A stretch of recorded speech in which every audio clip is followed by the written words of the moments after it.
By every law of probability, the galaxy should already belong to civilization that's far older, far smarter, and far more powerful than us. Instead, after billions of years, trillions of worlds, and endless opportunities for life to spread, the universe is still silent, dead silent. Now, you'll discover why that silence may be the biggest warning hidden in the cosmos, and why humanity may be racing toward the very thing that erased everyone else. Get ready. We begin. Stand in the middle of the Sahara Desert. Pick up a single grain of sand, throw it into the air and let it fall wherever it lands. The probability of that grain landing on a habitable planet somewhere in the Milky Way is roughly the same as the probability of randomly pointing at a star that has no planets at all. Think about that for a moment. Not a small chance, not a rare exception. A star without planets is the anomaly. A star with planets is the rule. And yet, after 65 years of listening, we have received nothing. Not one confirmed signal, not one verified transmission. The universe, by every calculation we know how to run, should be deafeningly loud. It is not making a sound. This is not a feeling. This is arithmetic. Between 2009 and 2018, NASA's Kepler Space Telescope stared at approximately 150,000 stars in a single patch of sky. It watched for the tiny, almost invisible dip in starlight that happens when a planet crosses in front of its star. What it found changed everything. Nearly every star it observed had at least one planet. Not most stars, not a majority. Nearly every single one. In the original Drake equation, the fraction of stars with planets the variable scientists called F(p) was estimated at 0.2. 1 in 5. That number felt generous at the time. Kepler proved it was wrong by a factor of 5. Fp moved to essentially 1.0. Every star, every single one. That revision did not stay abstract for long. As of 2025, the NASA Exoplanet Archive has confirmed more than 5,700 individual worlds beyond our solar system. But the confirmed number is not the important number. The important number comes from the statistical models built on Kepler's data. Those models estimate roughly 40 billion Earth-sized planets sitting inside the habitable zones of their stars across the Milky Way alone. 40 billion worlds where liquid water could pool on a surface. 40 billion places where chemistry could, under the right conditions, turn into biology. That is approximately 5 potential Earths for every human being alive on this planet today. Now do the time calculation. The Milky Way is 13.6 billion years old, a civilization that chose to expand outward from its home star, traveling at just 1% of the speed of light, a pace that requires no exotic physics, no theoretical propulsion, nothing beyond an extension of technology we can already imagine would cross the entire width of the galaxy in somewhere between 10 million and 100 million years. 10 million years sounds enormous until you place it next to 13.6 billion. It is less than 1/10 of 1% of the galaxy's total lifespan, which means if even one civilization had made that choice at any point in the galaxy's history, the process of colonization could have completed thousands of times over before our solar system even formed. Thousands of times over. There should be signals everywhere. There should be engineering visible across interstellar distances. There should be the electromagnetic equivalent of city lights bleeding across the dark, detectable by any instrument pointed anywhere at any frequency. Every telescope humanity has ever built, across every frequency band we know how to search, aimed at every corner of the sky we can reach, should be drowning in evidence. Instead, every telescope returns the same result. Silence, every frequency, every direction, every instrument. The same number at the end of every search pipeline? 0. And here is what makes that 0 so different from an ordinary absence. It is not a gap in knowledge. It is not an unanswered question waiting for a better antenna or a faster computer. It is a measurement. 65 years of organized searching, processed through statistical models built on accumulated null results, now constrain the number of detectable technological civilizations in the Milky Way to fewer than 1 to 5 per century. That is not a guess. That is what the data says when you run the numbers honestly. The silence is not empty. It is full of information, and the information points directly at one conclusion. Something is filtering civilizations out of the observable universe before they become loud enough for anyone to hear. Something is stopping the math from producing the outcome the math predicts. That something has a name.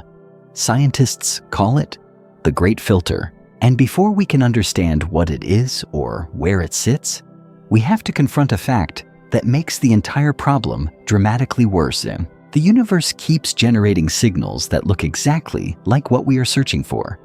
And every single one of them turns out to be something else entirely. But before we get to the filter, we need to understand why even the definition of a life signal that humanity has trusted for decades was just completely overturned. For decades, there was one molecule that biologists and astronomers agreed on. One chemical fingerprint that, if detected in the atmosphere of a distant planet, would tell us something was alive there. That molecule was oxygen. Free molecular oxygen. The kind you are breathing right now. The logic was clean and it was compelling. Oxygen is extraordinarily reactive. It bonds aggressively with iron, carbon, silicon, and dozens of other elements the moment it encounters them. Leave a rocky planet alone for a few million years with no biological activity, and the free oxygen in its atmosphere disappears. It gets locked into rock, into ocean, into the crust. It does not stay in the air on its own. Something has to keep putting it back. On Earth, that something is photosynthesis. Plants, algae, and cyanobacteria split water molecules apart, using sunlight and release oxygen as a byproduct, continuously restocking the atmosphere at roughly 21% concentration. The conclusion seemed airtight. If you point a telescope at a planet 40 light-years away and detect free oxygen in its atmosphere, biology is almost certainly maintaining it. Nothing else could. Oxygen became the gold standard biosignature, the single strongest indicator that a world might host life. Entire careers were built on this assumption.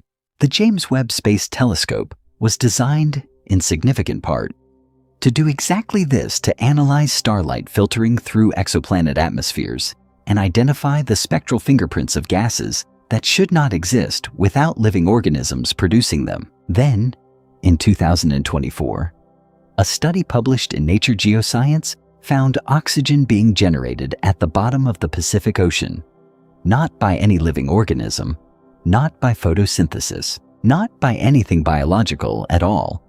The source was polymetallic nodules, lumps of metal ore sitting on the deep ocean floor at depths where no sunlight ever reaches, and photosynthesis is physically impossible. These nodules contain manganese, nickel, cobalt, and copper in concentrations that generate small but measurable electrical voltages through natural electrochemical reactions.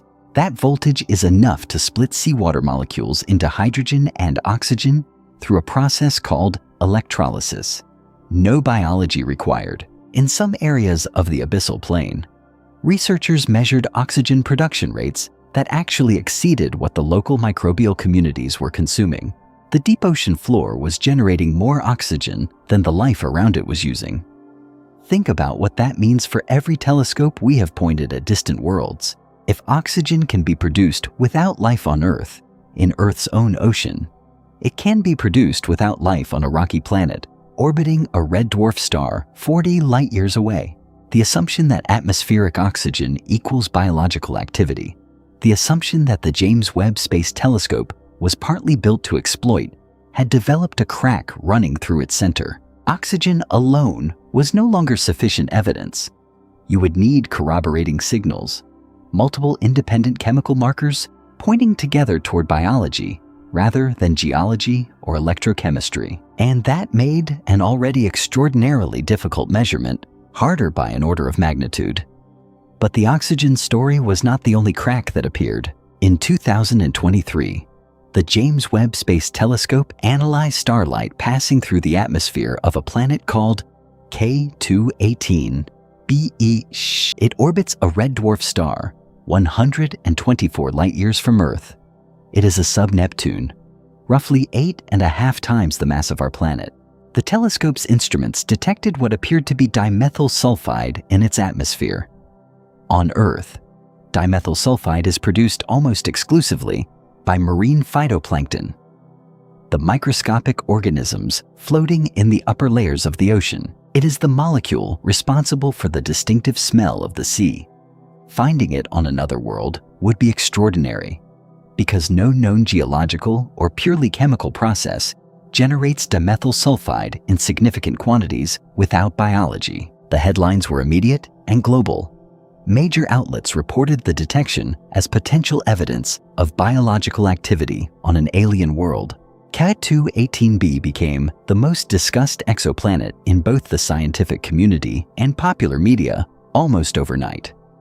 Then independent teams looked more carefully at the data. Between 2024 and 2025, multiple groups reanalyzed the K218b observations using different atmospheric modeling approaches. What they found was not a confirmed molecule in an alien sky. The dimethyl sulfide signal sat within the noise floor of the observation. The statistical confidence fell below the threshold that most scientists consider reliable for a formal discovery claim. Different modeling methods produced inconsistent results. By early 2026, the scientific consensus had shifted. The signal was most likely an artifact of the data reduction process, a ghost in the numbers rather than a molecule in the atmosphere. As of early 2026, no exoplanet has a confirmed atmospheric biosignature.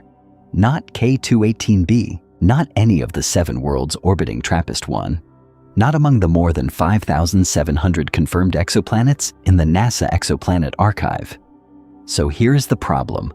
Stated plainly, the tools we built to find life assume we know what life looks like from a distance, but oxygen appeared without biology. Dimethyl sulfide appeared without a living organism and without statistical reliability.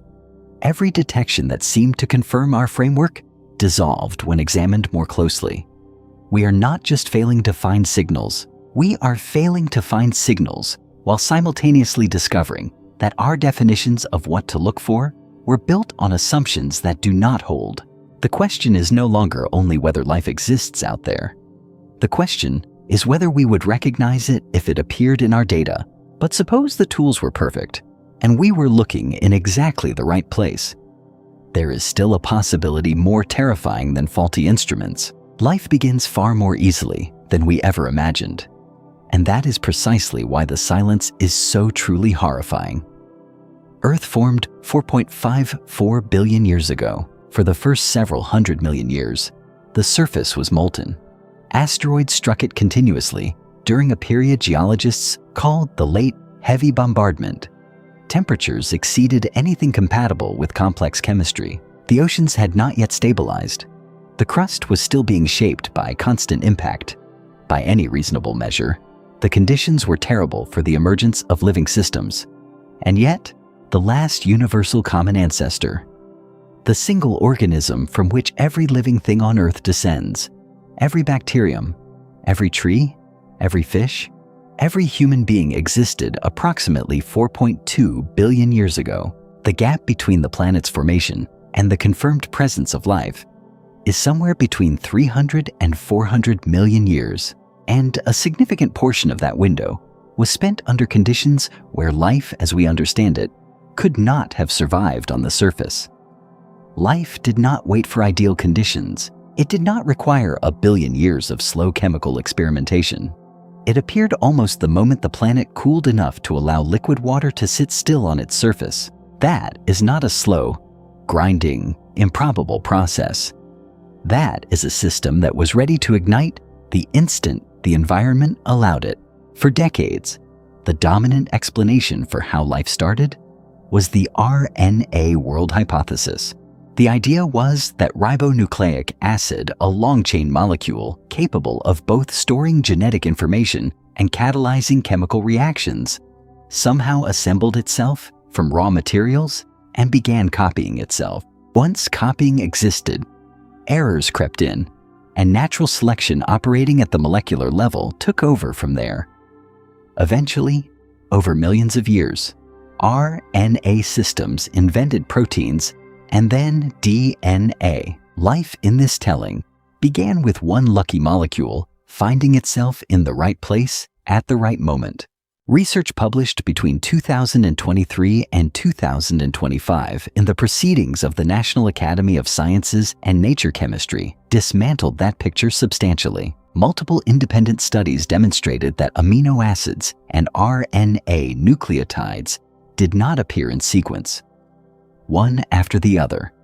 They co-evolved from the very beginning of prebiotic chemistry on Earth. Short chains of amino acids physically bound to strands of RNA and formed cooperative molecular systems where each component made the other more chemically stable and more functionally capable than either could have been alone. These cooperative systems then began encoding and transmitting rudimentary chemical instructions to daughter molecules, the distant ancestor of the genetic code used by every living cell on this planet today. Life was not one molecule getting lucky.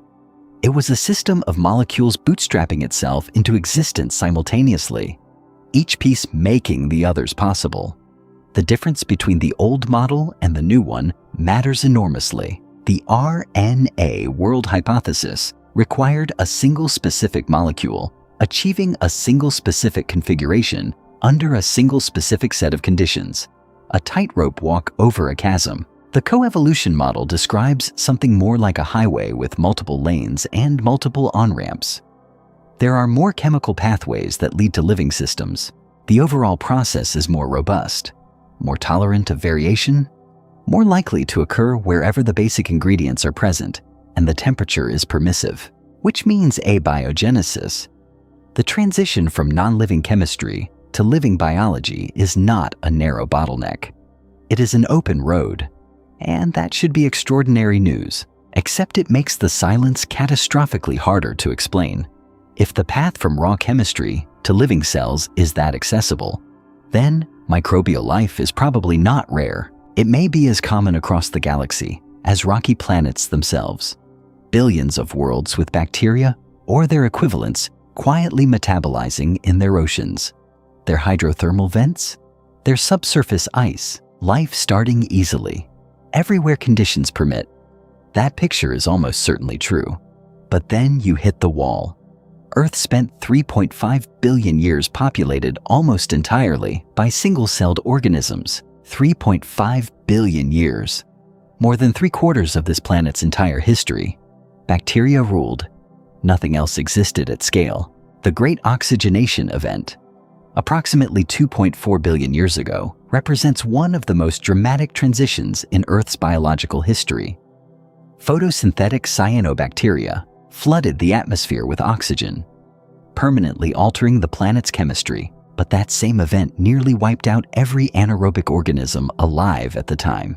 Life evolved by repeatedly coming within reach of extinction. The jump to multicellular complexity was not inevitable, it was precarious, slow, and very nearly did not happen.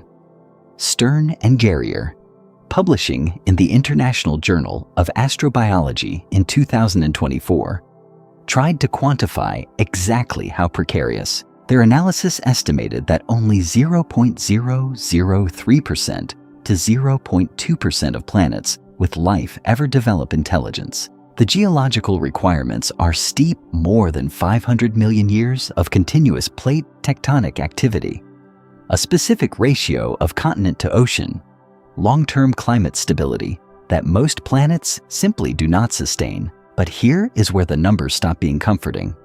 Take the most optimistic end of their estimate.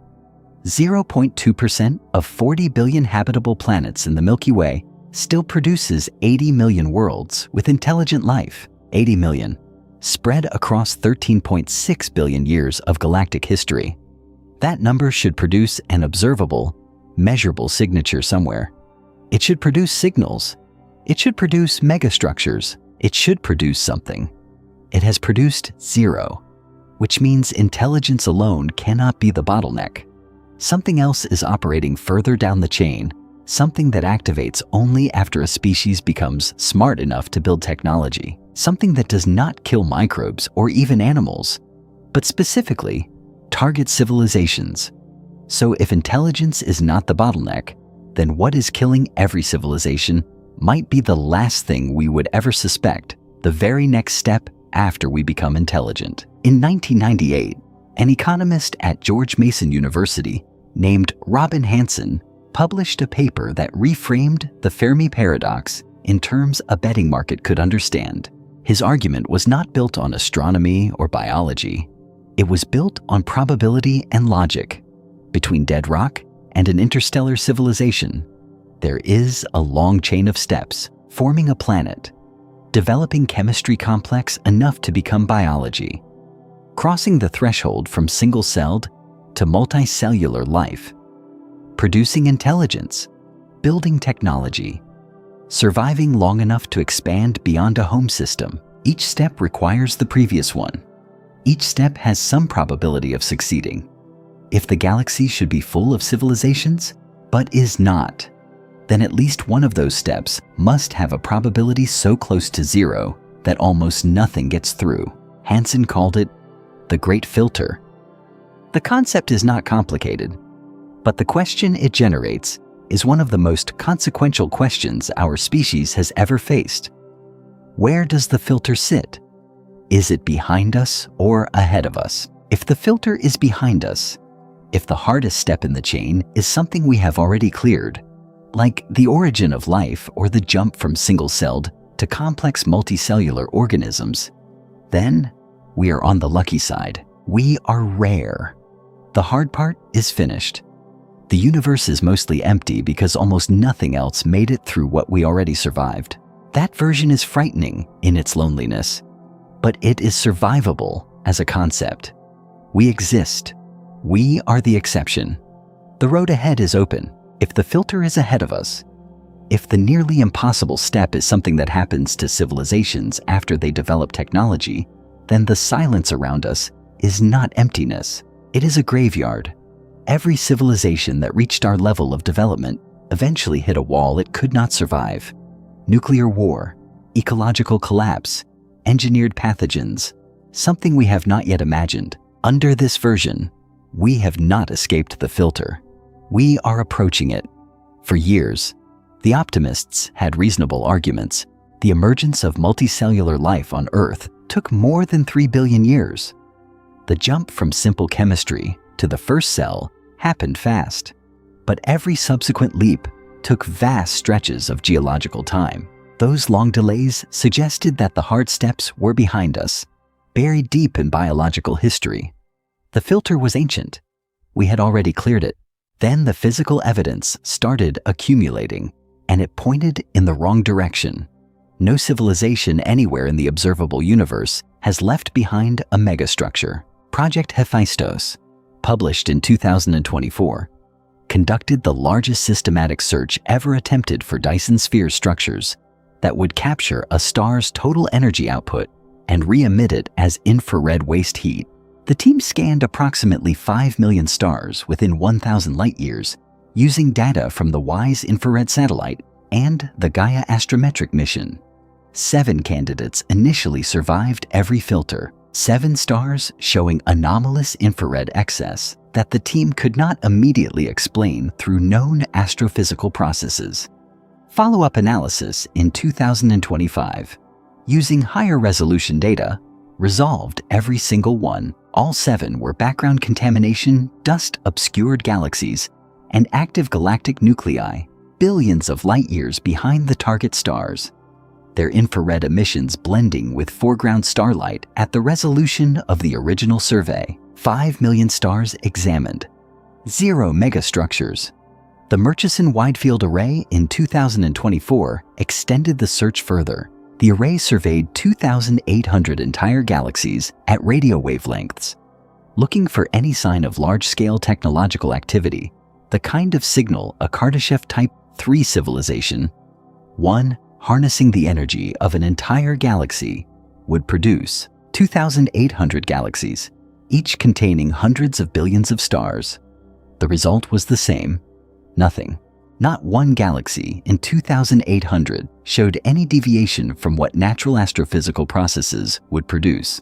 Hansen's own mathematical modeling, published in collaboration with researchers at Oxford University in 2021 and known as the Grabby Aliens model, calculated what the galaxy should look like if expanding civilizations exist or have ever existed. The model determined that for multiple civilizations to coexist within the same galaxy, without their expanding territories colliding and overlapping, each civilization would need an average lifespan exceeding 280,000 years. 280,000 years of sustained technological existence. That is the minimum duration required just for the galaxy's population of civilizations to remain spread out enough that we would not have already been absorbed into someone else's expansion. Humanity has possessed radio technology for approximately 100 years. The gap between 100 years and 280,000 years is not a rounding error. It is not a minor discrepancy. It is a chasm that demands an explanation. Something has to fill that gap. Something has to account for why no civilization in the observable history of the galaxy has reached the 280,000-year threshold that Hansen's model requires. And two research papers published within 2 years of each other, in 2024 and 2026, proposed what is filling that gap, and both mechanisms are already measurably underway on this planet right now. The first is a type of tool we are building faster than at any point in human history, and one we do not fully understand even as we build it. And it is not a coincidence that the window between when a civilization invents radio and when its artificial intelligence moves beyond its control according to Michael Garrett's model is short enough that it maps onto our own history decade by decade. Michael Garrett is the director of the Jodrell Banks Center for Astrophysics at the University of Manchester. In 2023, he published a paper in Acta Astronautica that did something no astronomer had done quite so directly before. He took Earth's own technological trajectory and applied it as a universal template. His argument was straightforward. The pressures that drive a civilization from radio technology toward increasingly autonomous artificial intelligence are not unique to humans. They are driven by economic competition, military advantage, and the basic logic of tool improvement. Any civilization that develops electronics will follow a similar path, because the underlying incentives are the same everywhere intelligence exists. And if that path is universal, then the timeline is universal too. From the first practical radio transmission to autonomous artificial intelligence takes approximately 100 to 200 years. Not thousands, not millions. 100 to 200 years. The Earth timeline makes this visceral.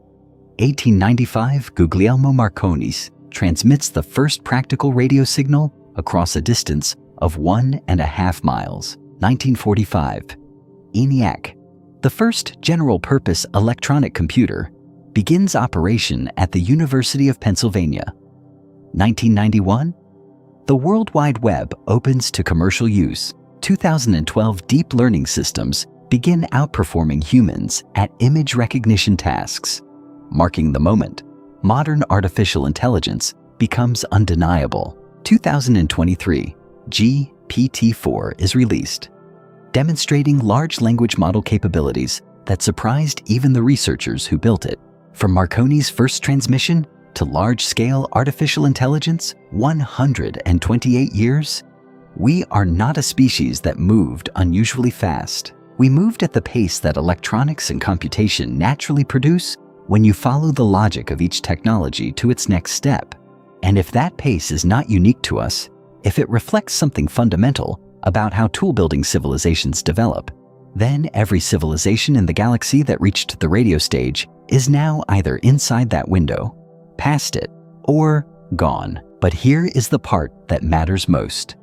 And it is the part that most discussions of artificial intelligence and the Fermi paradox miss entirely. Garrett's model does not require artificial intelligence to physically destroy a civilization to function as a filter.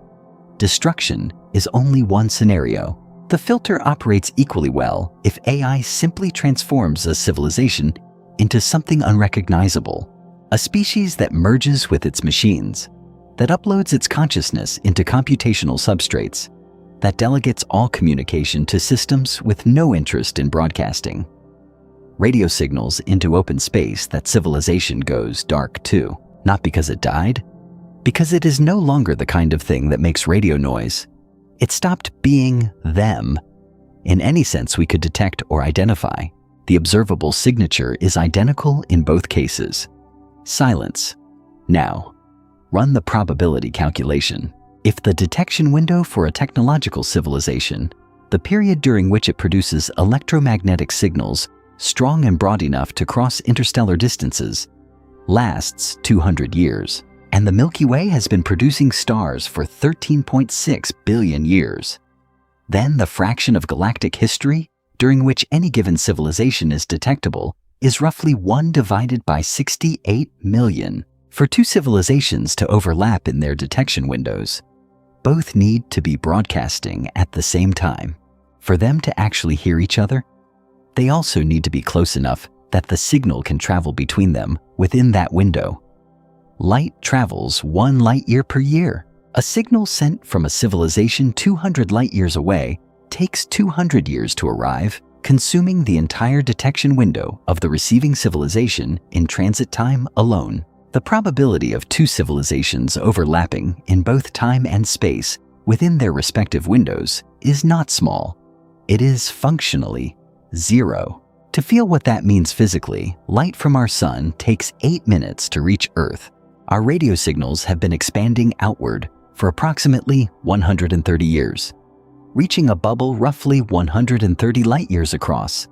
That bubble contains approximately 15,000 stars. The Milky Way contains between 200 billion and 400 billion stars. We are whispering into a room the size of the North American continent from a corner the size of a single desk, and the whisper only lasts 200 years before it stops. And Earth is already closing that window from the inside. Fiber optic cables carry data through glass, not through the air. Streaming services replaced broadcast television signals that once radiated outward in every direction, now travel through wires directly to devices. Fifth-generation cellular networks use directional antennas aimed at the ground, not omnidirectional towers spraying energy into space. End-to-end encryption compresses and scrambles signals until they are statistically indistinguishable from random noise to any external receiver. Military radar systems are shifting from wide-beam arrays to phased systems that focus energy in tight, targeted bursts. Earth in 1970 was a beacon. Earth in 2050 may be nearly invisible to any telescope pointed at our star from another system. We are not being silenced by an outside force. We are silencing ourselves, naturally, inevitably, as every efficient technology we build leaks less energy into space than the one it replaced. And if that process is universal, if efficiency always wins, then every civilization that passes through the radio stage quietly closes its own window. Within a few generations of opening it, the countdown is not hypothetical. It is already running, and we are 130 years in. But even if a civilization manages to survive artificial intelligence, there is still a second filter, one that requires no weapons, no catastrophe, nothing but prosperity.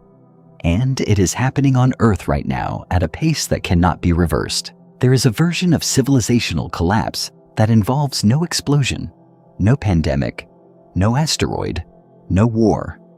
It requires no villain and no mistake. It requires only one thing, a species smart enough to decide, individually and collectively, that having children is no longer worth the cost. And according to research published in 2026 by Darren Doan, that decision is not a cultural accident unique to modern humans. It is a thermodynamic inevitability, the predictable outcome of any species intelligent enough to decouple reproduction from survival. The argument works like this. Every species that evolves intelligence eventually gains the ability to control its own fertility. The moment that control exists, the calculus of reproduction shifts permanently. In a subsistence society, children are labor. They work the fields, carry water, care for aging parents, provide insurance against a future with no other safety net. Having more children is a rational survival strategy at the individual level, and individual survival happens to align perfectly with species survival. Evolution and civilization point in the same direction. In a technological society, that alignment breaks.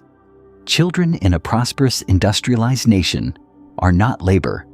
They are a decades-long investment of time, money, attention, and opportunity cost. Every career delayed, every dollar redirected, every year of freedom exchanged for school runs and pediatric appointments. The individual calculation shifts from children help me survive to children cost me everything I have built. And because evolution programmed humans to optimize for individual survival, not species propagation in the abstract, when those two goals diverge, individual optimization wins. Every time, without exception. The data does not leave room for interpretation. According to the United Nations World Population Prospects, published in 2024, and national statistics agencies across the developed world, South Korea recorded a total fertility rate of 0.72 in 2024. That is the lowest total fertility rate ever recorded by any nation in the modern era. Replacement level, the rate at which a population holds steady across generations, is 2.1. South Korea is not at half of replacement. It is at 1/3. Japan recorded 1.20. Italy recorded 1.24. China fell below replacement level in 2022 and has continued accelerating downward. The United States recorded 1.62 in 2023, having fallen below replacement level in 2007 and never recovered. No country in Western Europe is currently at replacement level, not one. And every government that has tried to reverse this has failed. Hungary committed approximately 5% of its gross domestic product to pronatalist policies, cash bonuses for births, mortgage relief for families, lifetime income tax exemptions for mothers of 4 or more children. The total fertility rate did not meaningfully change. Singapore spent billions of dollars across decades on financial incentives, government-subsidized childcare, and national campaigns encouraging citizens to have more children. The total fertility rate continued falling. France built the most generous family support infrastructure in Europe, subsidized childcare from infancy, generous parental leave, substantial monthly payments per child. France still sits below replacement level. The conclusion from every natural experiment governments have run is consistent. Prosperity-driven fertility decline does not respond to financial incentives at the scale any government has been willing or able to deploy. The mechanism is not psychological. It is evolutionary. Evolution shaped human motivation over hundreds of thousands of years in environments where individual survival and reproductive success were tightly coupled. Those environments no longer exist in industrialized societies. The neural reward systems that once drove reproduction social status, security, legacy, now attached to careers, travel, personal achievement, and consumption. The brain that evolution built for the Pleistocene is running in the Anthropocene, and the mismatch between its programming and its environment produces exactly the demographic pattern we observe. Not a crisis that can be solved, a structural property of what intelligence does to the species that develops it. According to the United Nations 2024 projections, global population is expected to peak at approximately 10.3 billion, somewhere between 2080 and 2090. After that peak, decline begins. And because population decline accelerates with each successive generation, an aging population produces fewer children who in turn produce even fewer children. The descent, once it begins, is not linear. It steepens. Now, place this against the Great Filter framework. If demographic collapse is a universal property of intelligent species, If every civilization that develops enough technology to control reproduction eventually enters the same irreversible downward trajectory, then the natural lifespan of a technological civilization after reaching its peak is somewhere between 500 and 1,000 years, not the 280,000 years that Hansen's grabby aliens model requires for civilizations to coexist without overlapping. 500 to 1,000 years? A geological instant. A camera shutter click on the timeline of a 13.6 billion-year-old galaxy. And here is what makes this filter uniquely terrifying compared to every other proposed mechanism. A nuclear war leaves radiation signatures. An asteroid impact leaves a debris field. A pandemic leaves biological traces. Demographic collapse leaves nothing. A civilization that simply stops reproducing fades out of existence over several generations without producing any observable signal of its own ending. No explosion, no distress call, no final transmission. The lights go out one by one across centuries until there is no one left to notice the last one flickering out. Combine the 200-year artificial intelligence window with the 500 to 1,000-year demographic collapse window, and a technological civilization faces both filters in rapid succession, possibly simultaneously. There may not be time to survive one before the other arrives. Two filters, both already measurably active on Earth right now, both pointing toward the same outcome. Two filters are already terrifying enough. But there is a third possibility, not that civilizations die, but that they choose silence. And the reason they choose silence is even more frightening than death. Set aside the filters for a moment. Set aside demographic collapse and artificial intelligence windows and megastructure searches. There is a third explanation for the silence, and it does not require civilizations to die at all.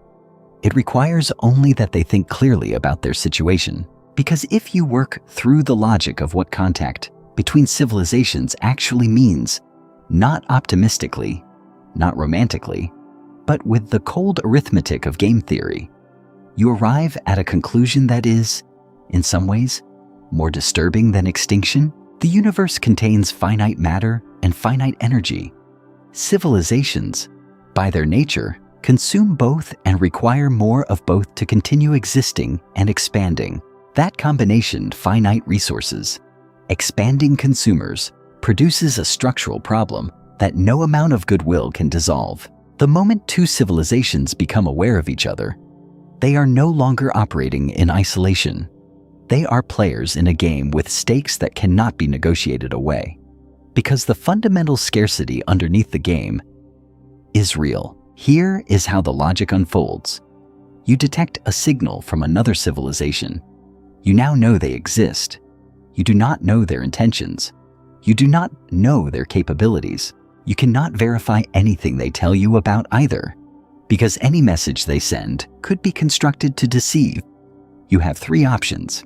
You can make contact, which reveals your own location and capabilities to an entity whose response you cannot predict. You can stay silent, which is safe but leaves the threat unaddressed and potentially growing. Or you can eliminate the source before it becomes strong enough to eliminate you first. Now, consider the decision from the other side. The other civilization faces exactly the same three options and the same uncertainty about your intentions. They cannot verify that you are peaceful. They cannot know whether you will remain peaceful as your capabilities grow relative to theirs. The only way to guarantee their safety is to act before the uncertainty resolves against them. This is not paranoia. This is the Nash equilibrium of civilizational contact under conditions of irreducible uncertainty and existential stakes. When the cost of being wrong is extinction, rational actors do not gamble on trust they cannot verify. They eliminate the variable, and because every civilization that has survived long enough to be dangerous has already learned this lesson either through logic or through prior contact, every surviving civilization in a dark forest universe has independently arrived at the same strategy. Stay invisible, stay silent, and destroy anything that makes noise before it can grow into a threat. The observational consequence of a dark forest universe is precise and testable. A civilization operating under dark forest logic would not build Dyson spheres, because Dyson spheres are visible across thousands of light years and announce both your location and your energy budget to every other player in the game. It would not broadcast radio signals, because radio signals propagate in every direction and cannot be recalled once sent.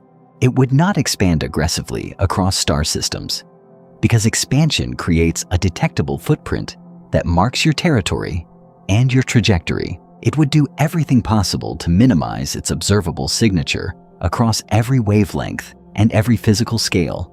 It would look, from the outside, exactly like what we observe. Complete silence across every instrument we have ever built. The real-world debate about whether humanity should be broadcasting at all has divided the scientific community in ways that no other question in the history of SETI has managed. In 2015, a group of scientists that included David Brin, the physicist and author who had written extensively on the Fermi paradox, along with Frank Drake's son and numerous other researchers, signed a formal declaration calling for an international moratorium on active media, the deliberate transmission of high-powered signals toward other star systems until global consensus on the practice could be established. Their argument was straightforward. A decision that could affect the survival of the entire human species should not be made unilaterally by any individual, institution, or nation. It should require the consent of humanity as a whole. No international law currently requires that consent. None.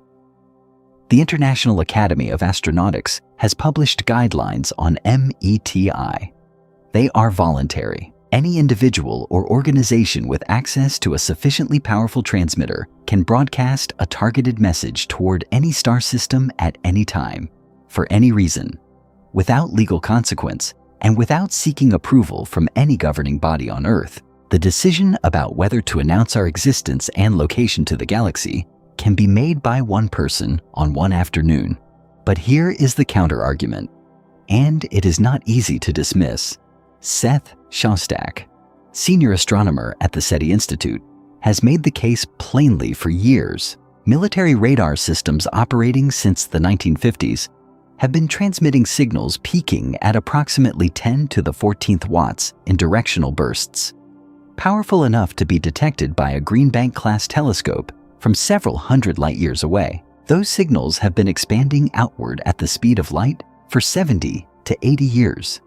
They have already reached every star system within 70 to 80 light-years of Earth. If any civilization within that range has a radio telescope comparable to our own and has been pointed in our direction at any point during those decades, they already know we are here. They have known for decades. Staying silent now, Shostak argues, is like locking the front door after the burglar has already been living in your house for 70 years. The window for concealment closed before most people alive today were born. The argument has never been resolved. It cannot be, because the underlying question whether the universe is dangerous or whether it is empty is precisely the question we are trying to answer.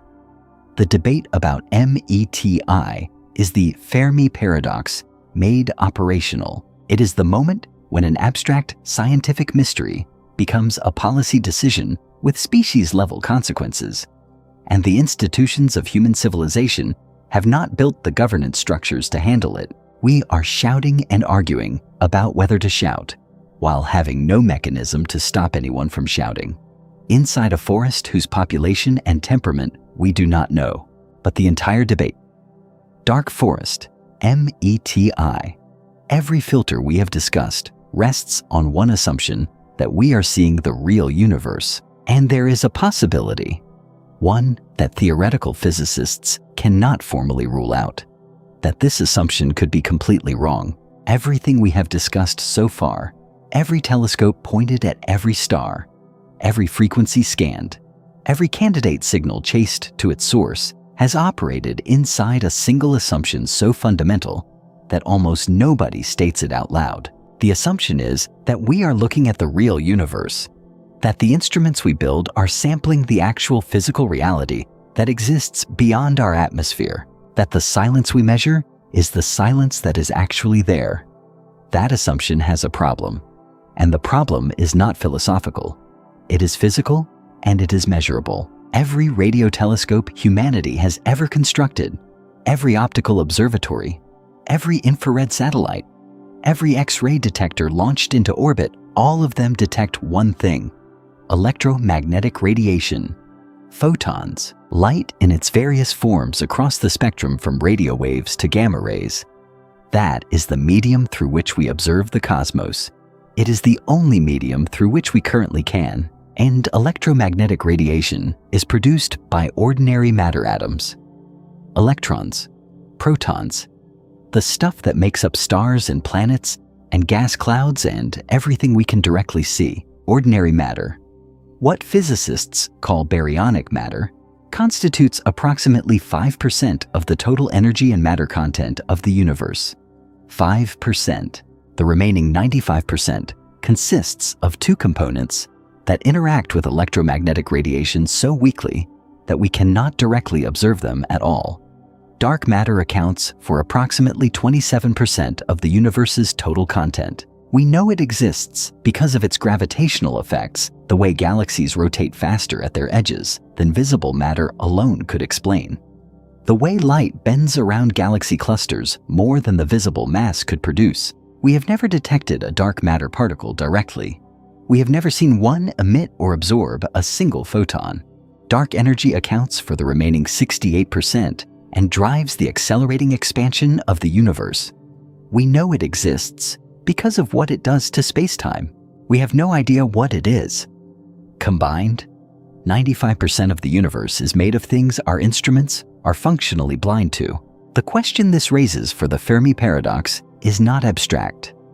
If a civilization existed that had developed technology sufficiently advanced to manipulate dark matter or exploit dark energy, and given that some civilizations in a galaxy 13.6 billion years old could theoretically be millions of years ahead of us technologically, they could exist and communicate in a physical layer that is completely invisible to every instrument we have ever built. They would not be silent. They would be speaking in a language for which we have no ears. Every search we have ever conducted, every null result we have ever recorded, would be entirely consistent with a universe filled with activity happening in the 95% we cannot observe. This is not a speculation about supernatural phenomena. It is a straightforward observation about the limits of our current physical toolkit. The observable universe, the region from which light has had time to reach us since the Big Bang, has a diameter of approximately 93 billion light years. That boundary is not the edge of the universe. It is the edge of what we can see, given the age of the cosmos and the speed of light. The actual universe extends beyond that horizon, and its true size is unknown. Current cosmological models suggest it could be thousands of times larger than the observable portion, or it could be infinite. Everything beyond the Hubble horizon is physically inaccessible to observation from our position, not because of any technological limitation, but because the light from those regions has not had time to reach us and, due to the accelerating expansion of space, never will. We are, in the most literal physical sense, trapped inside a bubble of knowable space, looking out at a fraction of what exists. Then there is the question of quantum mechanics and what it might mean for communication across interstellar distances. Quantum entanglement allows two particles to be correlated in ways that produce instantaneous statistical connections, regardless of the distance between them. When you measure the state of one entangled particle, the state of its partner is determined simultaneously, even if the partner is on the other side of the galaxy. The no communication theorem in quantum physics establishes that this correlation cannot be used to transmit information faster than light. You cannot encode a message in the entanglement and have it arrive instantaneously at a distant receiver. The current physics is clear on this point, but the no communication theorem applies to our current understanding of how quantum systems can be manipulated. If a civilization millions of years more technologically advanced than us found a way to exploit quantum structure at scales or in configurations we have not yet conceived of, their communication infrastructure might produce zero electromagnetic leakage of any kind. No radio waves, no laser pulses, no infrared waste signatures from transmitter arrays. Nothing that any instrument built around detecting photons could register. Our radio telescopes are searching for electromagnetic signals. That is the bandwidth of our perception. Like someone born without color vision trying to describe a rainbow through variations in temperature, the description might capture something real, something adjacent to the truth. But the full picture, the actual phenomenon, remains entirely outside the range of what they can perceive. The silence we measure may be real within the 5% of the universe our instruments can sample. What fills the other 95% is a question we do not yet have the physics to ask properly, let alone answer. But even if we accept that observational limit, even if we grant that our instruments are fundamentally restricted to a thin slice of physical reality, there is still a question more specific, more measurable, and more disturbing than any hypothesis about dark matter civilizations. Why does the Milky Way, our own galaxy, the one we live inside, look completely as though no one has ever built anything in it? In 1960, the physicist Freeman Dyson published a paper in the journal Science that proposed something both simple and radical. Any civilization that survives long enough will eventually face an energy problem. A single planet can only capture a tiny fraction of its star's total output. Earth intercepts approximately 1/billionth of the sun's total energy. As a civilization grows in complexity and capability, the demand for energy grows with it. At some point, planetary resources become the limiting factor, and the only logical solution is to stop letting the star's energy radiate uselessly into empty space. The solution Dyson proposed was a structure, a shell or swarm of collectors surrounding the star that would capture its entire energy output. A complete Dyson sphere around a star like our Sun would harvest approximately 3.8 times 10 to the 26th watts. Total human energy consumption today is approximately 1.8 times 10 to the 13 watts. The gap between what we use and what a Dyson sphere would provide is 13 orders of magnitude. A civilization with that energy budget could power interstellar transmitters visible across the entire galaxy, run computational systems the size of planets, and physically reshape their solar system according to their needs. But a Dyson sphere cannot be hidden.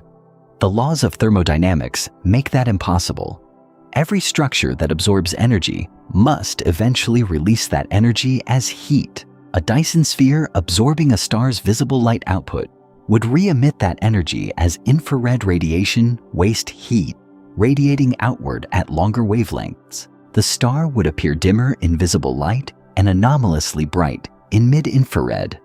That signature is detectable across thousands of light years with the right instruments.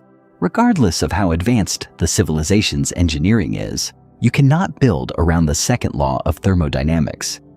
In 2024, a team of researchers published the results of Project Hephaistos, the largest systematic search for Dyson sphere candidates ever conducted.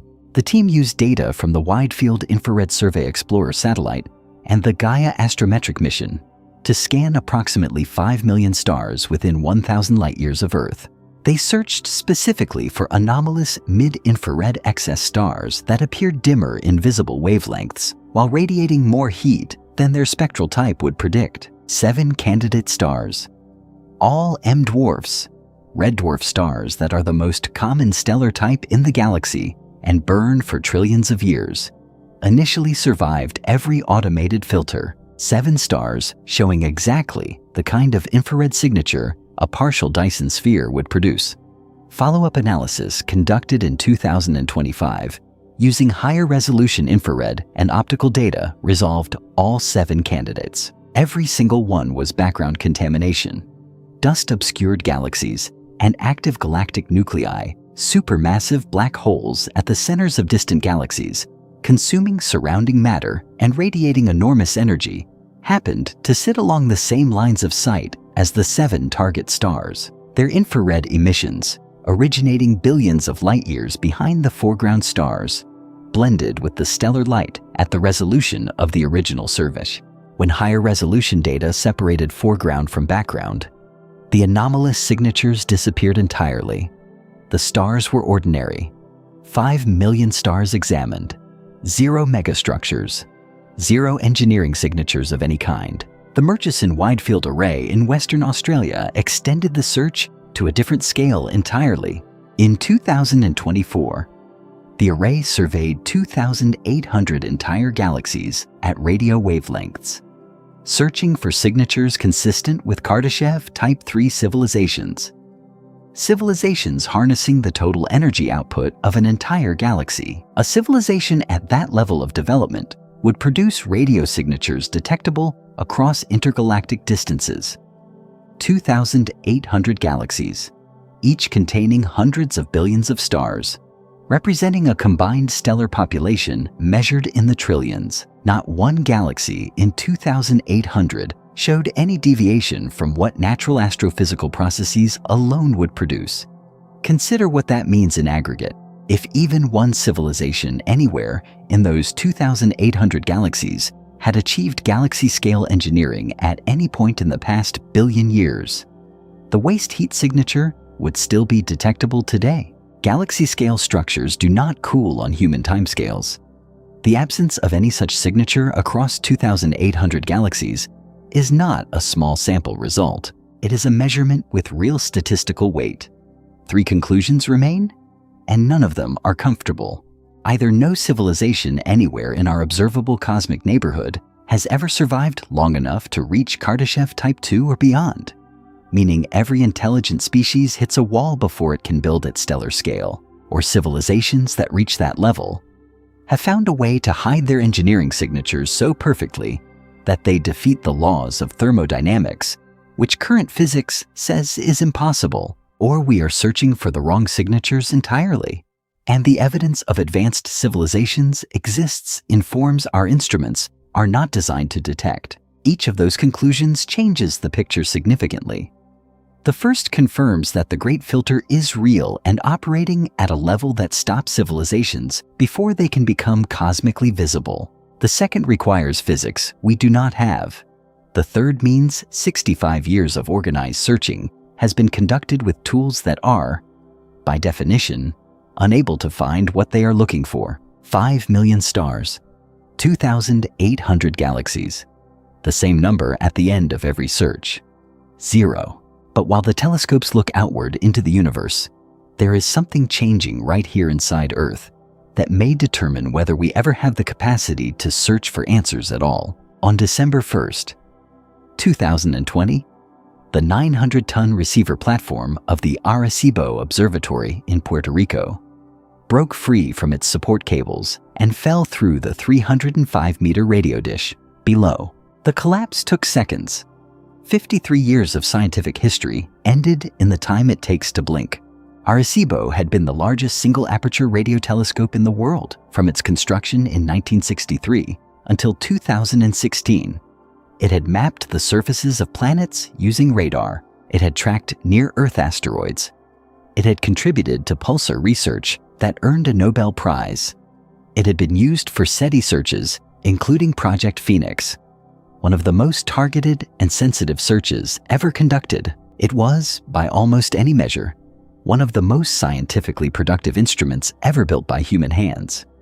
The National Science Foundation had known the cables were failing. Engineers had issued warnings in August of 2020 when the first auxiliary cable slipped from its socket. A second cable failed in November. The NSF made the decision not to attempt repairs, citing the danger to workers of sending crews onto a structure that could collapse at any moment. When the platform fell, it was not a surprise. It was the outcome of a decision that had already been made. What came next was the decision that defined it permanently.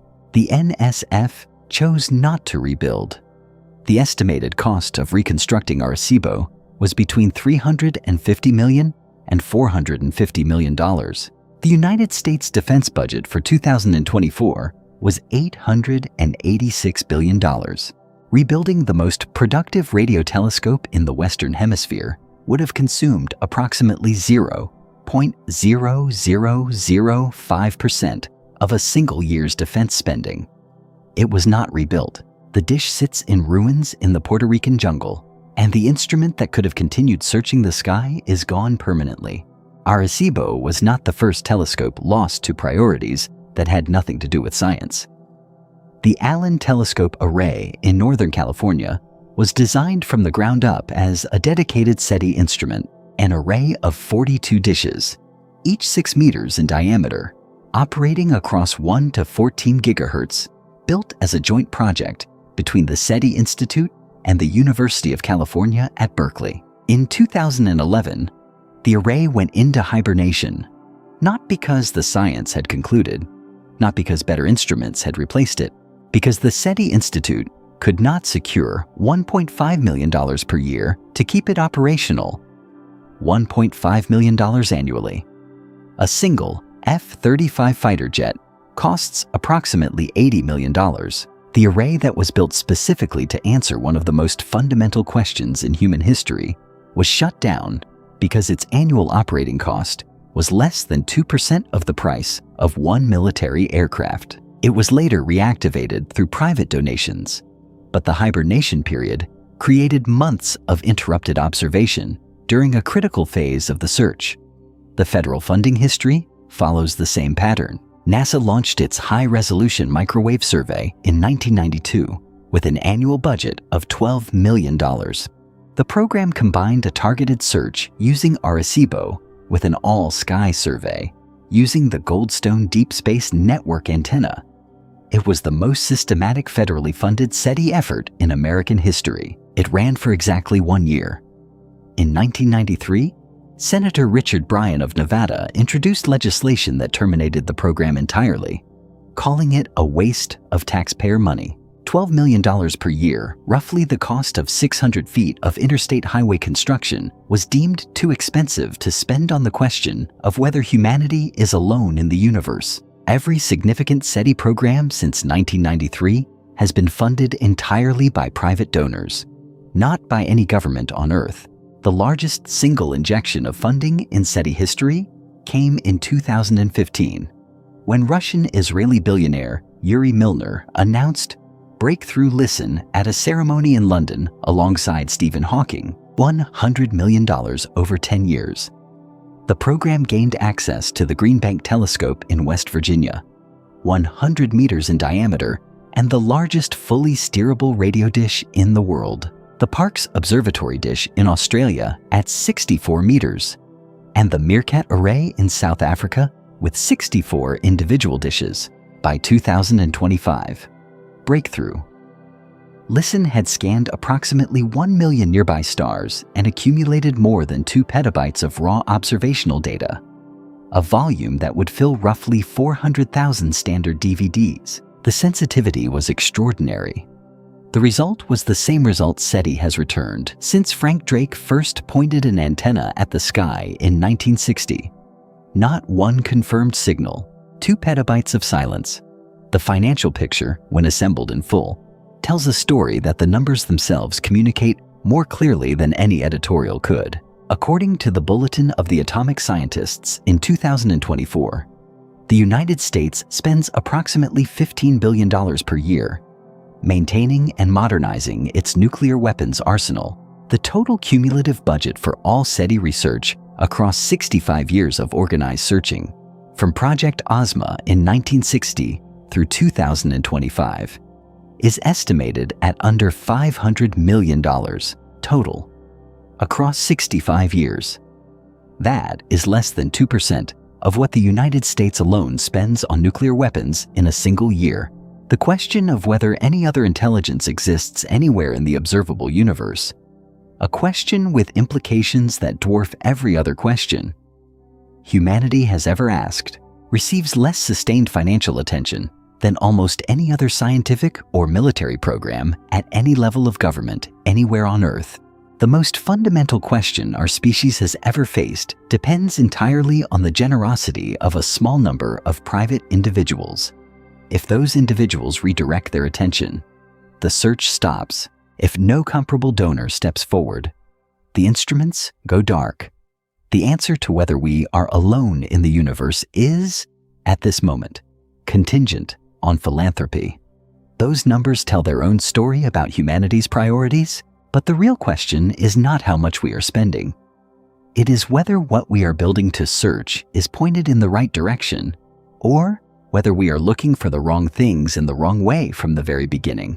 There is an assumption embedded in every radio telescope search ever conducted, in every frequency scan, in every narrowband signal pipeline, that almost never gets examined directly. The assumption is that an extraterrestrial civilization, if it exists and if it communicates, will do so in ways recognizable to us, that it will use electromagnetic radiation, that it will broadcast in frequency ranges we have thought to search, that its signals will look enough like our own technology that instruments designed around our technology will be able to detect them.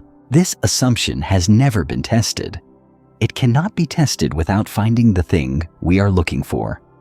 And it may be the most consequential, untested assumption in the history of science. The problem has a name in the research community. Some researchers call it technological chauvinism, the tendency to design searches around the technologies we already understand rather than the technologies that might actually exist. We search for radio signals because we know how to make radio signals. We search for laser pulses because we know how to make laser pulses.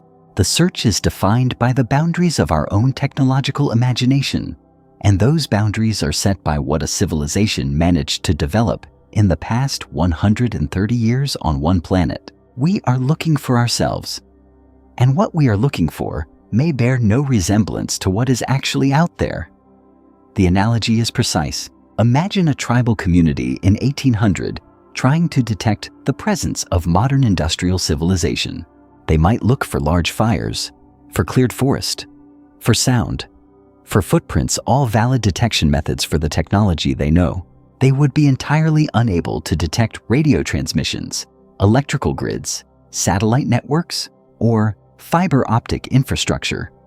Not because those things are hidden, but because the detection methods the tribe knows how to use are simply not matched to those phenomena. The civilization is there. The evidence is everywhere, and none of it registers.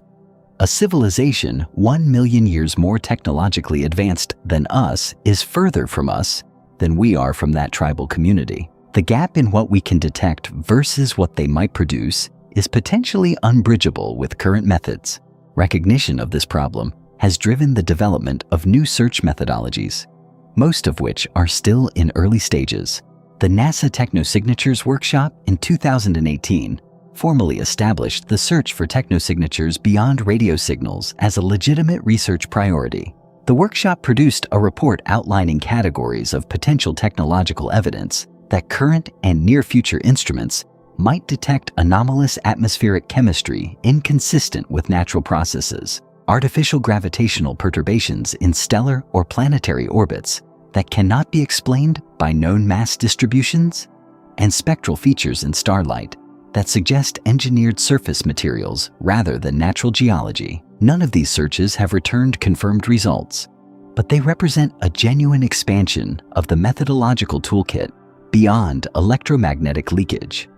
Neutrino-based communication represents a different physical channel entirely. Neutrinos pass through ordinary matter almost without interaction. A light year of solid lead would stop only half the neutrinos passing through it. A civilization that had developed neutrino communication technology could transmit information through planetary bodies, through stellar interiors, across the galaxy with almost zero absorption loss. The Ice Cube Neutrino Observatory at the South Pole, a cubic kilometer of instrumented Antarctic ice, has been detecting high-energy neutrinos of extragalactic origin since 2010. As of 2025, no artificial pattern has been identified in the neutrino flux, but the analysis pipeline for identifying artificial neutrino signals is far less developed than the equivalent radio signal analysis infrastructure, and the search has not been conducted at scale. Gravitational wave detection opens another channel. LIGO and the Virgo interferometer have confirmed dozens of gravitational wave events since the first detection in 2015. all of them consistent with natural astrophysical sources, merging black holes, colliding neutron stars. Theoretical proposals exist for how a sufficiently advanced civilization might generate periodic artificial gravitational wave signals. But no dedicated SETI analysis of gravitational wave data has been conducted at significant scale as of 2026. The James Webb Space Telescope has expanded atmospheric characterization of exoplanets beyond anything previously possible. But its limitations are real and significant. Detecting a biosignature or technosignature in an exoplanet atmosphere requires the planet to transit directly between its star and Earth, and it requires dozens to hundreds of individual transit observations stacked together to accumulate enough signal to overcome the noise. TRAPPIST-1 EE, currently considered one of the most promising rocky planet candidates at 39 light-years from Earth, sits in the habitable zone of its star and has a short enough orbital period to accumulate transit data relatively quickly. But the intense ultraviolet radiation and stellar flares from red dwarf stars like TRAPPIST-1 raise serious questions about whether habitable zone planets around these stars can maintain stable atmospheres at all. Even the best candidate requires years more observation before any atmospheric conclusion is possible. The search as currently practiced is listening for drums in a universe that may have moved entirely to fiber optic cables before we started listening. But while we debate methodology, the universe has already sent us 3 physical objects from beyond our solar system in the past 8 years. And what we did with each of them reveals something important about the limits of what we are actually capable of detecting. On October 19th, 2017, a telescope in Hawaii detected something moving through our solar system that did not belong here. The object, later designated Oumuamua, a Hawaiian word meaning roughly a messenger from afar arriving first, was traveling on a hyperbolic trajectory that could only mean one thing. It had not originated in our solar system. It had come from somewhere else, passed through, and was already leaving. For the first time in recorded human history, we had confirmed physical contact with an object from another star system. The scientific community held its breath. What followed was months of intense observation, rapid publication, and a debate that has not fully resolved to this day. Oumuamua had an aspect ratio its length compared to its width of somewhere between 5:1 and 10:1. Nothing in the catalog of known solar system objects look like that. Comets are roughly spherical or oblong. Asteroids vary, but not to that extreme. The object's shape was so anomalous that its discoverers struggled to find natural analogs. Then came the anomalous acceleration. As Oumuamua moved away from the sun, it was accelerating faster than solar gravity and radiation pressure alone could account for. Something else was pushing it. Comets experience this kind of non-gravitational acceleration through outgassing gas and dust jetting from their surfaces as ice sublimates in solar heat. But no outgassing was observed from Oumuamua. No coma, no tail, nothing. Breakthrough. Listen responded immediately. The Green Bank Telescope in West Virginia was pointed at Oumuamua and listened across 4 frequency bands for any sign of radio emission. The observation ran for hours. The result was silence. No signal of any kind was detected from the object. The most widely accepted scientific explanation, as of 2025, developed in a study published in the Journal of Geophysical Research Planets in 2021, proposes that Oumuamua was a fragment of nitrogen ice from the frozen outer surface of an exoplanet, a shard of alien geology ejected from another star system. Long ago, the anomalous acceleration, under this model, was produced by outgassing of nitrogen, a process that would produce no visible coma because nitrogen ice sublimates as a gas with no accompanying dust. The unusual shape could be consistent with a thin fragment of processed ice. The explanation is natural. It does not require anything beyond known physics. It requires only that planetary geology in other star systems produces ice-rich outer layers that occasionally get ejected into interstellar space and drift for millions of years before passing through someone else's neighborhood. Oumuamua was not a probe. It was a rock. A very strange rock from very far away. But a rock. 2 years later, in 2019, the second confirmed interstellar object arrived. Comet Borisov, named after the amateur astronomer Gennady Borisov, who discovered it was unambiguously a comet.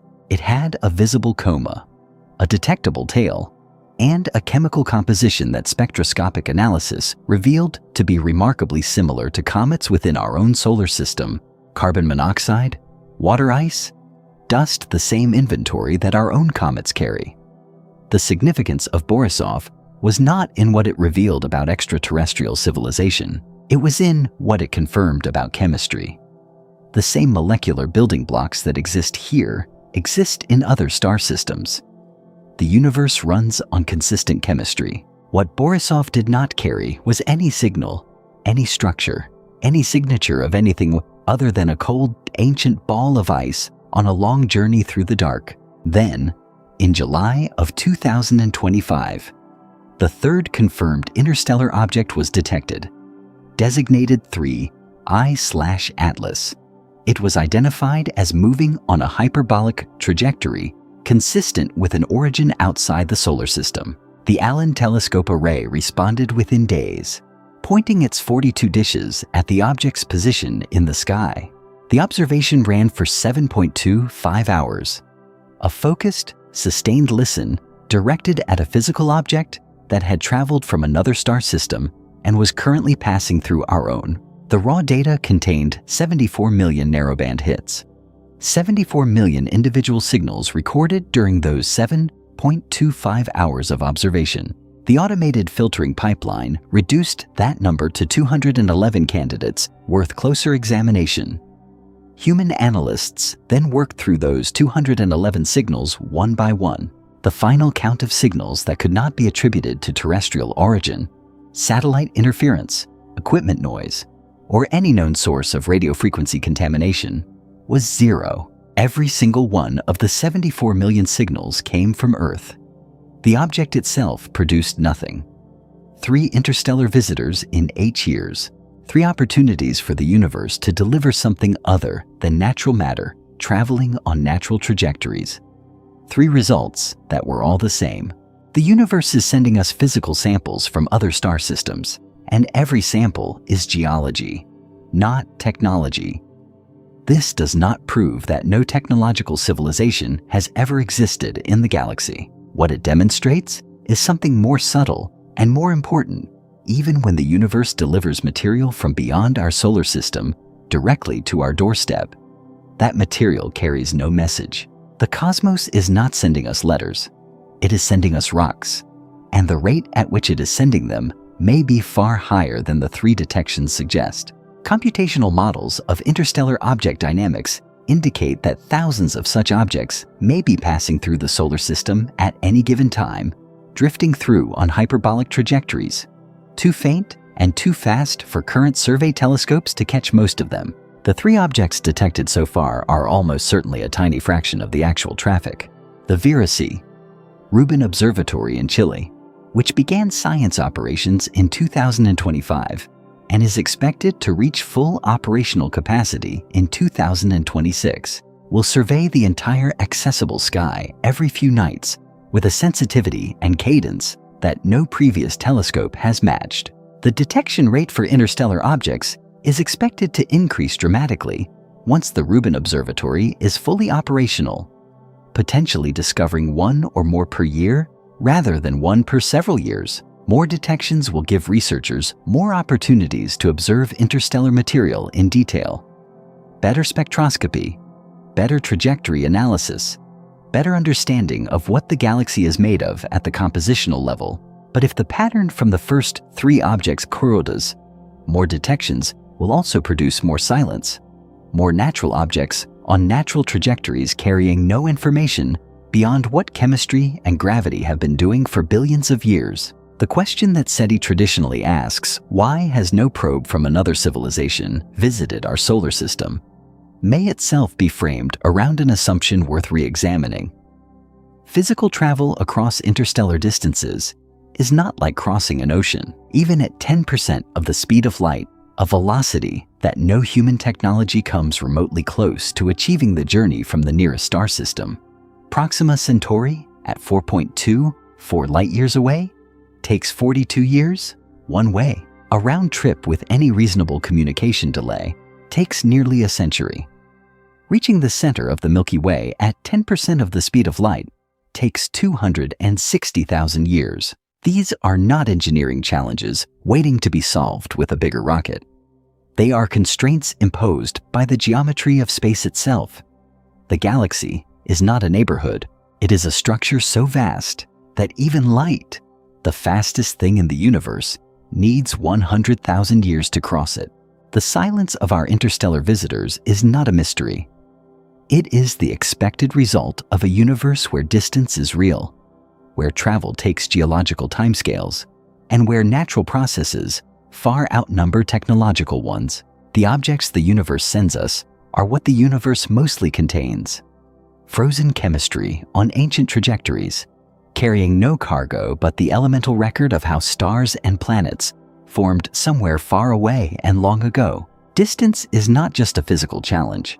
It is evidence of a deeper paradox about time, and when you understand that paradox, the silence of the universe starts to make sense in a way that no one wants it to make sense. The most common intuition people bring to the Fermi paradox is about time. 13.6 billion years feels like an almost incomprehensible duration. Surely, and in that span, something intelligent would have arisen somewhere, developed technology, spread across the galaxy, and made itself known. 13.6 billion years feels like more than enough time for the universe to fill up with evidence of civilization. The math should work. The silence should be impossible. This intuition is wrong, and it is wrong in a way that is fundamental rather than superficial. The first problem is that not all of those 13.6 billion years were available for complex life. The very early universe was a place of hydrogen and helium almost exclusively. The heavy elements that rocky planets are made of carbon, oxygen, iron, silicon are produced inside stars through nuclear fusion and scattered into space when those stars die in supernovae. The first generation of stars, formed from the primordial hydrogen and helium of the early universe, had to live and die before the galaxy contained enough heavy elements for rocky planets to form in significant numbers. This stellar recycling process took several billion years to produce the chemical conditions that Earth-like planets require. The first stars with enough heavy element content to potentially host Earth-like rocky planets capable of supporting complex life appeared somewhere between 8 billion and 9 billion years ago, meaning only the last 8 to 9 billion years of cosmic history were chemically available for the kind of life we know how to look for. That is a significant reduction from 13.6 billion, but still an enormous window.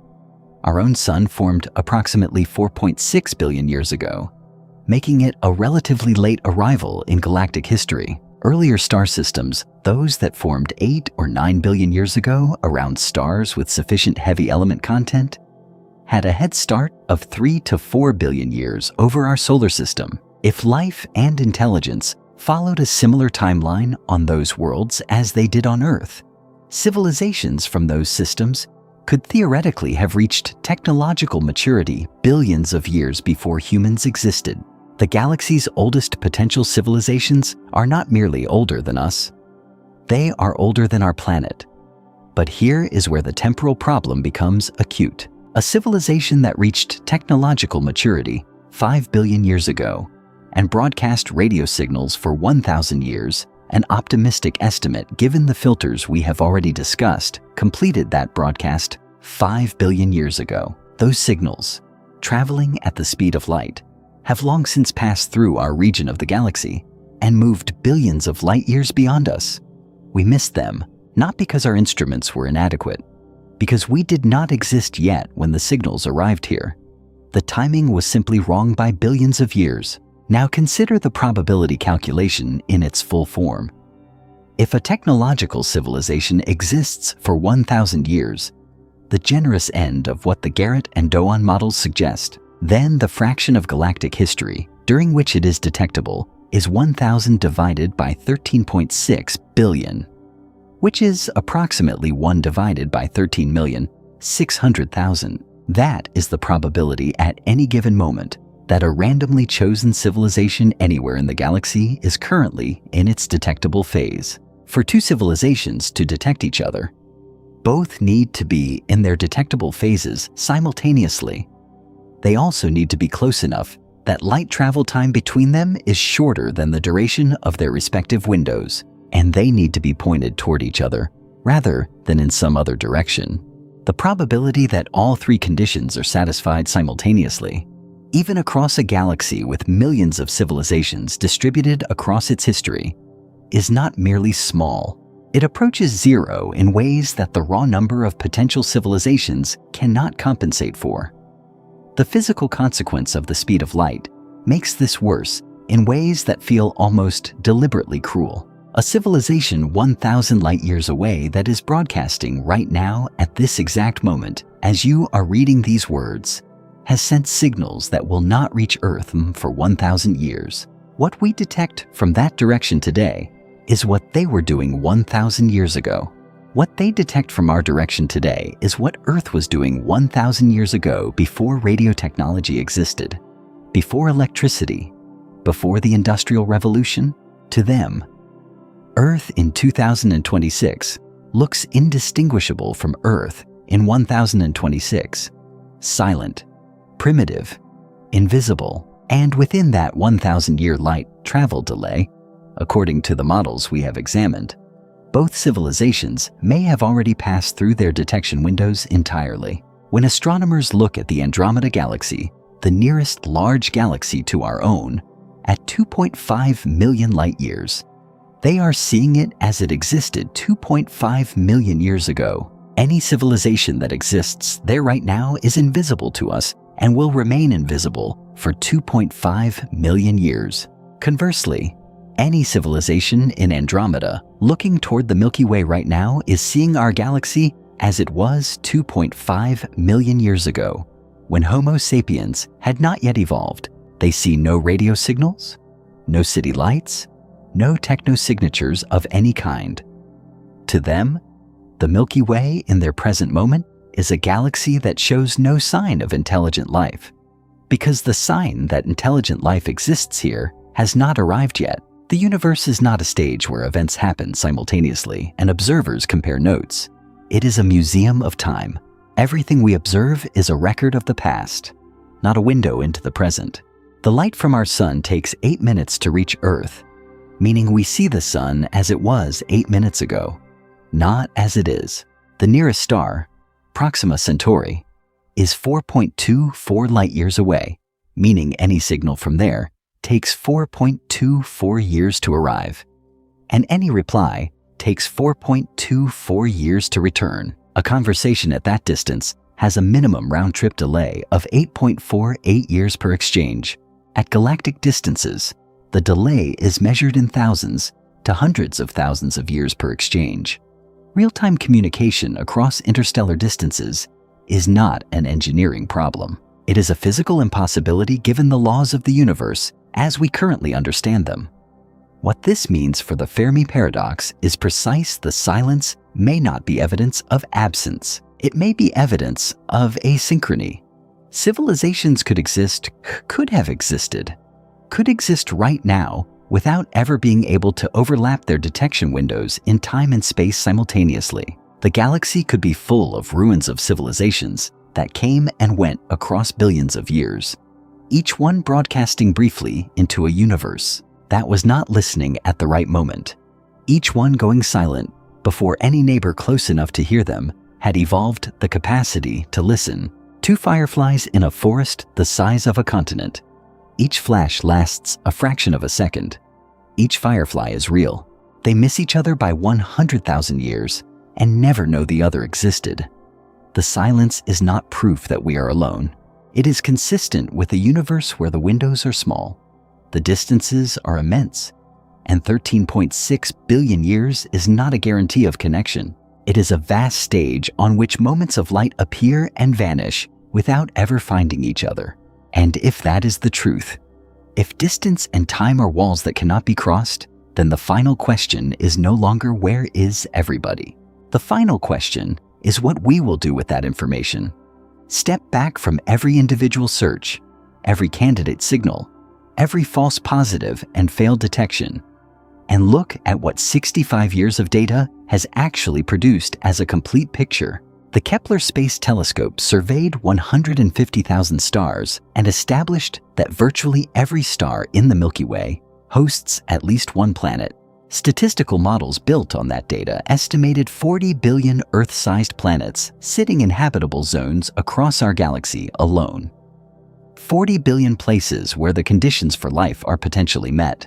That number revised the fraction of stars with planets in the Drake equation from 0.2 to effectively 1.0, a five-fold increase overnight that should have made the probability of detecting another civilization dramatically higher. Stern and Guerrier's 2024 analysis in the International Journal of Astrobiology then applied a filter to those 40 billion worlds, estimating that only 0.003% to 0.2% of planets with life ever develop intelligence, even at the optimistic end of that range.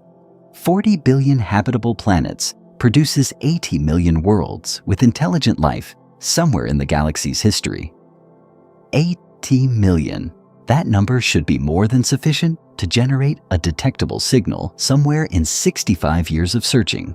Michael Garrett's 2023 model, published in Acta Astronautica, compressed the detection window to approximately 200 years, the span between a civilization's first radio transmission and the point at which artificial intelligence transforms or replaces it.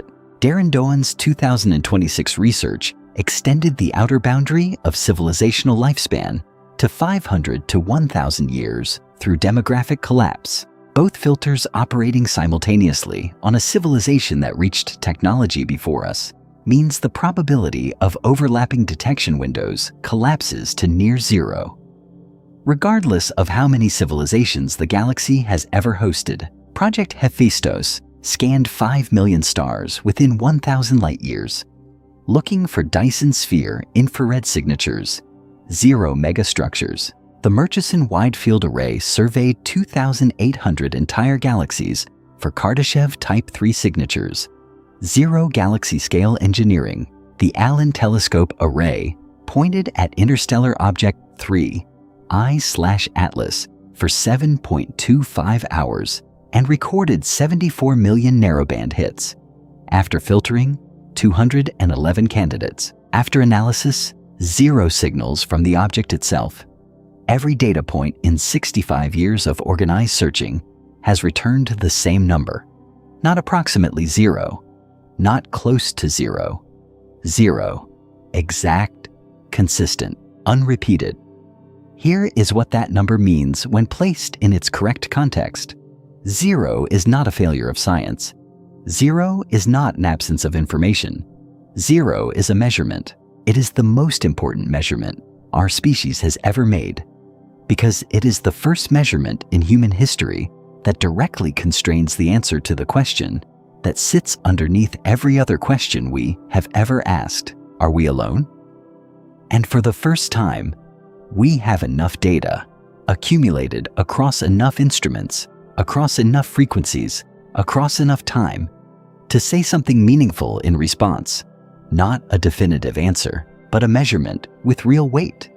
The measurement says this: if other technological civilizations exist or have existed in our galaxy, they are either extraordinarily rare, extraordinarily brief, extraordinarily quiet, or some combination of all three. And the evidence increasingly points to brief above all else. The windows are narrow, the filters are real, and we are inside one of those windows. Right now, that is the sentence that changes everything. We are not looking at the problem from a safe distance. We are not examining the Fermi paradox as an abstract puzzle about distant civilizations on distant worlds in some other part of the galaxy. We are one of the data points. We are a civilization that has had radio technology for 130 years. We are, according to Garrett's model, roughly 65% of the way through the window between first radio transmission and the point at which artificial intelligence fundamentally transforms what we are. We are watching our own fertility rates fall below replacement level across every industrialized nation on Earth, observing in real time the opening stages of what Doan's model identifies as an irreversible demographic trajectory. We are not studying the Great Filter. We may be approaching it, and yet the instruments keep running. The searches continue. The data accumulates. In the mountains of Guizhou province in China, the 500-meter aperture spherical telescope FAST is the largest single-dish radio telescope ever constructed. If placed in Midtown Manhattan, its reflector dish would stretch from one end of Central Park to the other. Since becoming fully operational, FAST has been working through a specific and historically significant list, the approximately 100 candidate signals that survived 21 years of SETI at-home processing and were never resolved to a known terrestrial source. These are the signals that 12 billion candidate detections across millions of volunteer computers could not classify. FAST is reobserving each one with the most sensitive radio ear humanity has ever built, pointing its dish at the same coordinates, tuning to the same frequencies, listening for any repetition or confirmation of the original detection profile. As of early 2026, none of the reobserved candidates have produced a confirmed repeat signal. The list is shrinking. Each observation is either the last time that candidate will ever be examined, or the first time it will be confirmed. Both possibilities carry equal weight in the silence of the data. The Vera-C, Rubin Observatory in Chile, which began science operations in 2025 and is moving toward full operational capacity in 2026, will survey the complete accessible southern sky every few nights with a sensitivity and cadence that no previous telescope has matched. Its primary contribution to the search for extraterrestrial intelligence will be indirect, but significant, dramatically increasing the detection rate for interstellar objects passing through the solar system, for transient astronomical events that might carry artificial signatures, and for anomalous phenomena in stellar light curves that could indicate megastructure engineering or other large-scale technological activity, where we currently detect interstellar visitors at a rate of roughly one every few years. Rubin's survey cadence may bring that rate to one or more per year, giving researchers more opportunities to examine material from other star systems at close range. The Nancy Grace Roman Space Telescope, scheduled for launch by NASA in 2027, will extend the atmospheric characterization of exoplanets significantly beyond what the James Webb Space Telescope can achieve. Its wide-field imaging capability will allow it to survey large numbers of exoplanets simultaneously, and its sensitivity in the near-infrared will open new windows for detecting biosignatures in planetary atmospheres across distances that JWST cannot reach efficiently. Roman will not answer the question, but it will expand the number of worlds we can examine from speculation to measurement. We do not know where the Great Filter sits. That is the honest statement of our current position. We do not know if the hardest step is behind us, buried in the 3 billion years Earth spent at the single-celled stage, in the improbable jump to multicellular complexity, in the narrow geological conditions that produced intelligence here. We do not know if the filter is ahead of us, waiting in the 200-year artificial intelligence window, in the demographic mathematics of prosperity, in something we have not yet conceived of and cannot currently imagine. But for the first time in the history of our species, we have enough data to understand that the question is not academic. It is not a puzzle for philosophers or a thought experiment for physicists on a quiet afternoon. It is a question about what happens next to the only technological civilization we have confirmed evidence of, which is us, here, now, in this window, with these instruments, making these choices. Every decision about whether to fund a telescope or demolish one Every decision about how to govern artificial intelligence development, or whether to govern it at all, every decision about what kind of civilization we build in the next 100 years, all of it is a decision made inside the window. And the window, by every measure we have, is not infinite. We are creatures living inside a window of light, and that window is casting its glow out into the dark of the universe. The question is not whether anyone will see it. The question is whether we can keep that fire burning long enough to find out. And the answer to that question does not live in any telescope. It lives in what humanity decides to do with what it knows. There is one truth that 65 years of data cannot disprove and cannot confirm we do not yet know. And that is not a weakness of science. That is where science begins. The universe existed for 13.6 billion years before any creature on this planet looked up at the sky and wondered. We have been listening for 65 years. We have confirmed more than 5,700 other worlds. We have tracked light from 2 trillion galaxies. And after all of that, the question is still there, larger than before, deeper than before. The silence is not a verdict. It is an invitation to build larger telescopes, to develop more precise methods, to ask smarter questions, an invitation to recognize that if we are truly rare, if the window we occupy is one of the few flickering in the dark across the whole of the observable universe, then our existence carries a weight that no philosophy has ever fully described. The universe is not dark because there is nothing in it. It is dark because we have not yet become bright enough to see. Every instrument still running is a choice to keep asking. Every researcher pointing a dish at the sky is making an argument, with their life's work, that the question is worth the asking. The next part of the story starts here,